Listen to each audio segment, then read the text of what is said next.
Ya, Adnan, pada kesempatan ini saya mau bertanya juga tentang bagaimana kehidupan keagamaan di Yordania ini. Pak, negara ini Jordan, negara kecil, 11 juta orang. 11.303.003 itu sebelum berapa hari. Kalau 11 juta penduduk kecil sekali. Agama apa di Jordan? Tidak ada kecuali dua agama, Islam dan Kristen. Kristen di sini di Jordan saya kira sekarang maksimum 5%. Tapi ada banyak turis-turis yang biasanya suka bertanya tentang orang-orang Kristen di sini. Kehidupan mereka bagaimana? Apakah biasa? Apakah ada masalah? Salah satu negara-negara yang paling bagus di Timur Tengah, yang semua orang-orang bisa praktik agamanya, Jordan sini. Kota Madaba sekarang yang kita melawatnya kira-kira 40% orang Kristen. Juga ada yang tertanya, apakah boleh kalau di Menteri Jordan orang Nasrani? Pasti. Dan sekarang saya kira ada 3 Nasrani. Juga di tentara ada banyak petugas besar sekali, dan mereka juga orang-orang Nasrani. Tapi apakah itu biasa? Itu bukan biasa. Itu harus begitu. Menurut agama Islam harus begitu. Tidak ada perbedaan. Ibadah atau tempat ibadah itu untuk Anda, atau waktu masuk tempat itu ibadah Allah. Kalau saya pergi masjid untuk apa? Juga ibadah untuk Allah. Jadi kita beribadah. Tapi cara beda. Oke, ini masalah bukan yang saya harus tanya tentangnya, itu dari Anda dan Allah. Yang mana yang lebih salah, yang mana yang lebih benar, saya tidak tahu. Oke, kalau saya tahu, menurut saya, oke, saya tahu. Kenapa? Karena menurut saya agama yang turun dari langit itu agama Islam. Menurut saya Islam belum hapusin agama Kristen. Saya bisa jelasin ini seperti update. Karena agama yang pertama adalah agama Yahudi.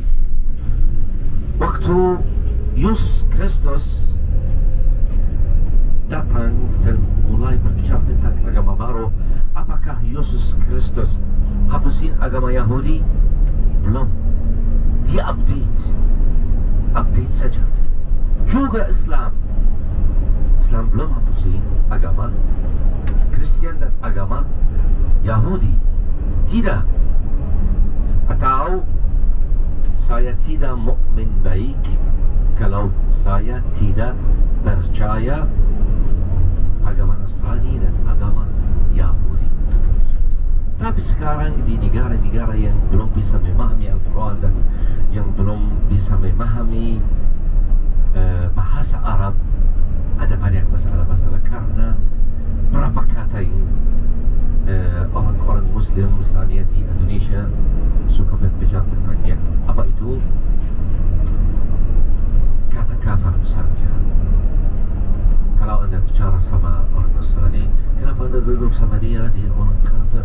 Waduh, oke, kafir artinya apa? Di bahasa Arab artinya apa kata ini? Kafir berarti tidak percaya. Jadi saya bisa bilang anak saya kafir Anda, artinya apa? Saya tidak percaya Anda. Oke, ada masalah? Tidak ada masalah. Tidak ada masalah kalau saya tidak percaya Anda. Tapi mereka salah paham kata ini. Kafir juga kadang-kadang saya suka bicara dengan kejujuran. Menurut Anda saya kafir. Menurut agama Anda saya kafir. Benarkah? Ya. Kita harus jujur. menurut agama saya Anda kafir. Apa? Kepercayaan Anda dan saya tidak percaya kepercayaan Anda, dan juga Anda tidak percaya kepercayaan saya. Itu biasa, oke? Tapi Allah tahu yang mana yang lebih benar, oke? Tapi siapa yang harus menghukumkan Anda? Bukan saya, Allah. Menurut saya, iya, menurut saya ini agama yang terakhir yang turun dari langit, ini yang lebih benar. Oke, tapi saya tidak mau ikut. Tapi Anda orang baik, Anda orang yang praktik kehidupannya bagus, tidak ada masalah dari Anda dan tetangga-tetangga Anda, waktu Anda bekerja dengan kejujuran, itu semuanya ini yang harus jadi kalau Anda Muslim. Tapi sekarang masalah agama itu saya tidak bisa berbicara tentang, karena itu dari Anda dan Allah saja. Oke? Apakah di sini ada yang orang-orang yang terlalu fanatik dengan agamanya sampai menyebabkan terjadi tidak toleransi? Tidak. Di sini di Jordan tidak pernah jadi. Mustahil. Karena ini Dorma ini mungkin ini orang Muslim dan ini orang Nasrani. Tuan ya. Setiap liburan misalnya waktu hari Natal, waktu Christmas, orang Muslim juga orang Nasrani dan duduk dan makan candy dan tinggal sama dia, merayakan bersama-sama. Juga pada waktu Idul Fitri, orang Kristen pergi ke orang Muslim, kunjungi mereka, duduk, selamat hari raya Idul Fitri atau Idul Adha. Itu biasa. Juga di kota mana di sini bang? Ada berapa orang Muslim ayahnya perempuan Nasrani, dan ada berapa orang Nasrani bukan ayahnya, ibunya, dan ada berapa orang Muslim ibunya perempuan Nasrani, dan yang Nasrani ibunya perempuan Muslim. Apa yang terjadi? Bagaimana begitu? Sebelum kira-kira 100 tahun, 70 tahun yang lalu, karena ini semuanya pertanian gandum, dan semuanya waktu itu pergi panen bersama-sama, yang Muslim dan yang Nasrani. Negara-negara Arab, dalam negara-negara Arab selalu ada bayi kecil.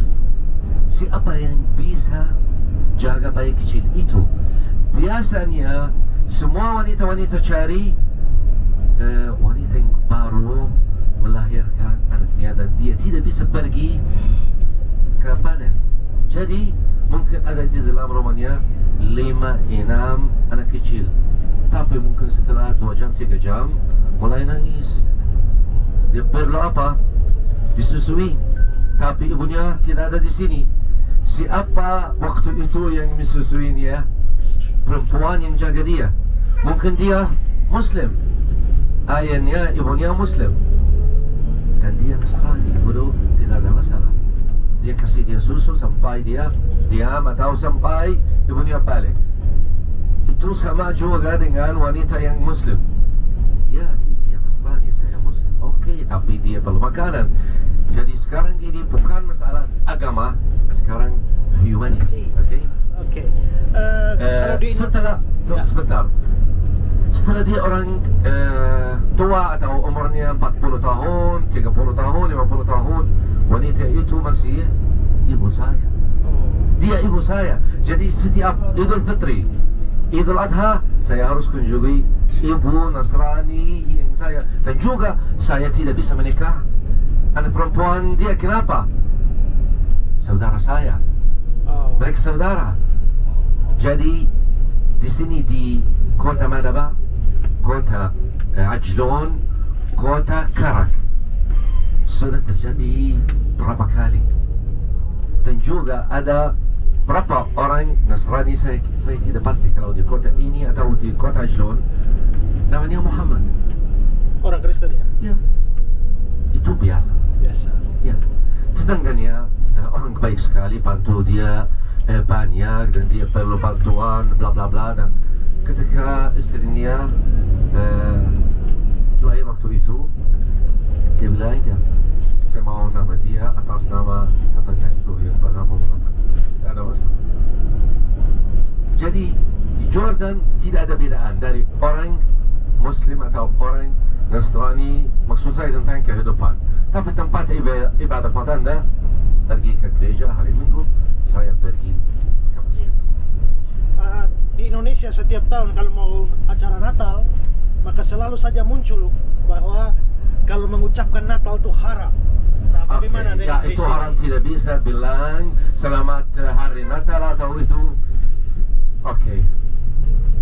Di agama Kristen, kalau kita bicara dengan kejujuran, saya kira Anda bisa memahami saya dan saya bisa memahami Anda. Apakah ada orang ekstrim dengan agama Nasrani atau tidak? Ada kan? Ada. Muslim juga ada, tapi orang-orang itu bukan ekstrim. Mereka sudah mendapatkan informasi yang sedikit ekstrim tentang hal itu. Waktu perang salib, salah satu pimpin tentara-tentaranya Salahuddin orang Kristen. Tugas besar, dia pimpin lebih daripada 5.000 tentara Muslim. Kerjanya begitu. Jadi haram, haram itu menurut saya kalau saya akan percaya kepercayaan Anda. Tapi saya masih Muslim, saya percaya kepercayaan Anda tidak benar. Kalau saya percaya begitu, tidak ada masalah. Tapi kapan itu haram? Kalau saya percaya sebab kepercayaan Anda. Tapi sekedar mengucapkan saja kan Yes, tidak? tapi Anda mesti datang ke saya. Besok pagi mungkin saya naik sama Anda di mobil Anda untuk pergi kerja. Jadi di mana masalahnya kalau saya bilang selamat hari Natal Pak, dan saya duduk sama Anda dan semoga Anda sehat selalu dengan keluarganya dan saya senang dan tidak ada masalah kalau kita sukacita bersama-sama hari ini dan nikmati hari ini.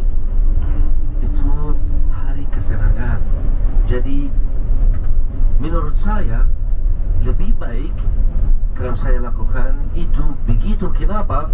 Karena menurut saya lebih senang kalau Anda mungkin setelah 1 tahun, 2 tahun ketika Anda melihat saya orang ini orang yang baik, mungkin tidak ada masalah kalau saya baca Al-Quran dan saya melihat informasi ada yang Al-Quran dan Anda akan ikuti agama Islam.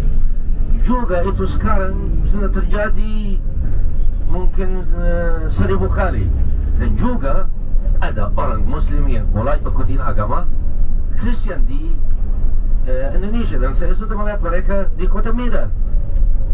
Jadi apa yang membuat orang ini keluar dari agama Nasrani masuk Islam atau keluar dari Islam dan masuk agama Kristen? Kenapa? Karena saya selalu sama orang baik-baik sekali. Jadi menurut saya kalau saya lebih baik, saya pasti mungkin ini jadi sepertinya membuktikan pada Anda agama yang baik, agama yang benar. Saya mau baca Al-Quran, saya mau tahu informasi ada dalam Al-Quran. Tapi kalau saya keras kepala, aduh, tidak boleh, haram, tidak hari ini. Siapa itu? Tidak, saya mustahil ikut informasi dia. Jadi lebih baik saya bisa dapat lebih orang-orang Nasrani untuk masuk ke agama saya. Menurut saya ini yang penting. Mungkin kita tidak punya waktu yang banyak. Saya mau tanya kita sudah sampai gunung ini Bapak. Ya. Dan hari ini Anda salah satu orang-orang yang paling beruntung di Indonesia. Tunggu sebentar. Sekarang terus kiri kita bisa melihat Baitul Maqdis, Jerusalem. Itu atas puncak itu. Hari ini tidak ada kabut, jadi kelihatannya jelas sekali. Ya. Yang di atas puncak dan gunung itu Jerusalem. Ya. Ada sedikit kabut Saya kira Ibu Teresa pernah melihatnya. Biasanya mungkin bertahun, mungkin kepanikan waktunya pagi tidak bisa melihatnya, tapi hari ini kita bisa melihatnya.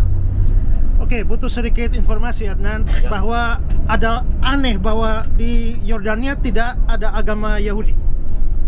Tidak ada agama Yahudi. Ya, Ya, kenapa? kenapa? Kenapa? Waktu saya berbicara tentang keluaran Nabi Musa, saya sudah bilang orang Amun, orang Moab, orang Edom belum bolehkan Nabi Musa melewati tanah mereka kan. Jadi kemudian waktu agama Yahudi jadi agama yang resmi di seluruh tanah itu yang tersebut dalam kitab At-Taurat, orang-orang Yahudi tidak boleh hidup di tanah Moab, Edom, Amun itu. Kenapa? Karena tanah itu tanah yang terkotor. Kenapa? Karena orang itu orang sudah membenci Nabi Musa. Jadi kalau anda mau kontrol tidak ada masalah, tapi kalau mau hidup tidak boleh. Karena sudah Jerusalem dekat sekali. Pergilah ke sana. Oh ya. Ya. Ini bukan dari saya, ini yang tersebut dalam kitab Taurat. Ya. Ya. Oke, Oke, kita terima sampai kasih. dulu ini Bapak Ibu. Silakan.